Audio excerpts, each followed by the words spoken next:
Hello friends, আজকে তোমাদের আমি ঝরঝরে বাসন্তী পোলাও দেখাবো। প্রথমে চালটা ভালো করে ধুয়ে নিয়ে তারপরে ঘি, আদা আর হলুদ দিয়ে ভালো করে মাখিয়ে আর ওটা আমি একটা থালায় ছড়াতে দেবো, মানে যাতে ঝরঝরা হয়ে যায় চালটা, পাখার নিচে দিয়ে দিয়েছি।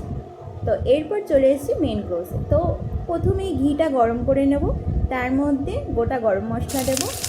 গোটা গরম মশলাটা একটু ভাজা ভাজা হয়ে গেলে তার মধ্যে দিয়ে দেবো কাজু কিশমিশ। কাজু কিশমিশটা যখন ভাজা ভাজা হয়ে যাবে তখন চালটা দিয়ে দেবো, সেই যে ঝরাতে দিয়েছিলাম চালটা, সেটা দিয়ে দেবো। সেটা কিছুক্ষণ নাড়াচাড়া করে তার মধ্যে দিয়ে দিলাম দুধ। আর ফোটান্ত দুধ দিলে ভালো হয়, আর আমি এটা দুধের সাথে জলটাও অ্যাড করেছিলাম।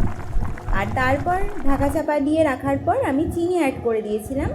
তো আমাদের কিছুক্ষণ ঢেকে রাখার পর তৈরি হয়ে গেল ঝরঝরা বাসন্তী পোলাও। একদমই ঝরঝরা হয়েছে, তোমরা দেখে আশা করি বুঝতে পারছো।